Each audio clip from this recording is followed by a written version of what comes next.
Tonight, my guest is the host of Outspoken on the News Forum and the founder of Blender News. Welcome via satellite, Johnathan Harvey. Can you hear us? Yeah, we can hear you just fine, buddy. Good to see you. Sorry we're not in person. I can't shake your hand. I know. Well, I'm sad, and you didn't even call me to congratulate me on the election. Ah, I needed a minute. That's all. Not even a phone call, not even a text message. You know what? I want to jump right into it because we haven't talked about it. There's not really much going on in the country as far as I'm concerned right now. It's been a couple of first ministers meetings. I'm waiting to see what the announcements are down the road. We got a lot of there's a lot of stuff that's going to happen, I think, between now and when the House rises. So give me your thoughts on the election. Yeah, I mean, look, at the end of the day, this is what Canada voted for. I remember as soon as it was over, I did a video on it, just kind of talking and saying, I had hoped for a different result. And I did my best to sort of share information that I thought would help get us there, but it didn't happen. And this is the way democracy goes. Now, um, why do I think it went that way? I think there's a couple of reasons. First of all, it's my opinion that the default vote in Canada is Liberal. So if you look historically, that's just kind of the way it's gone. So as soon as people had another opportunity to vote for a Liberal that wasn't Trudeau, which we all know who's a real problem for the party, I think they defaulted back to him.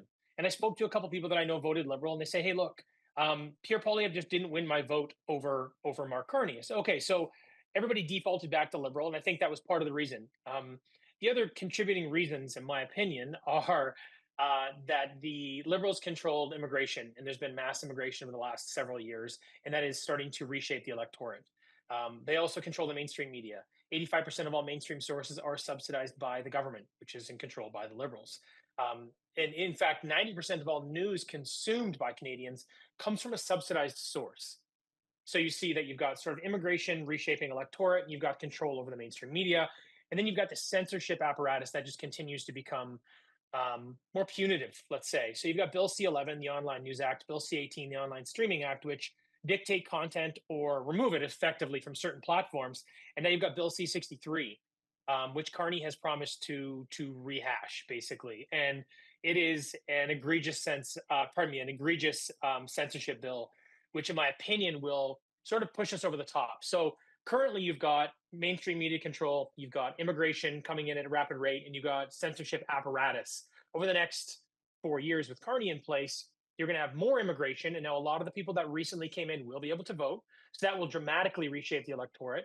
You're going to have he's promised more money to the mainstream media, and he will be, like I said, implementing Bill C-63. So I think that played a role in the Liberals winning the election, and I also think it's going to play a role in their continued success. I saw the results in Peel region, and I wouldn't say they have the immigrant vote anymore like they thought. York region, a lot of those places is, heavily newcomers, immigrants, people who came in the last 10, 20 years. And I saw those results. So I'll push back on that. Like the one reason I love talking to you is because I can ask you one question and it's just rapid fire stuff. Yeah. Rapid fire stuff. Thanks. And I'm just sitting here like, okay, and I'm trying to store it in the Rolodex, right? But the immigration one I want to push back is I think that that's done a complete shift change. Peel region has changed. A minister lost her own seat. So I don't know if I'm going to agree with you on that, but I get it. You do your own independent news media, and I've always respected you for that. I watched your video that came out after the election, and I have no choice but to accept your analysis in that regard, because that's, I think, the only way this country is going to keep moving forward is if it's like, Yes. he thinks this way about it, I think this way.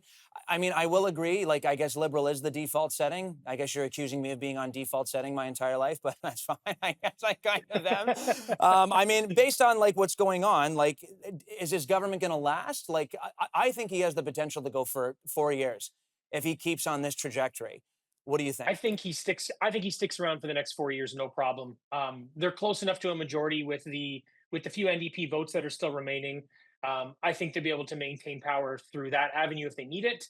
I also think that they could leverage the bloc on certain issues. Yeah, I don't see him going anywhere. I'm going to be honest with you, and I also think that Carney is already doing a better job of shielding transparency from the public.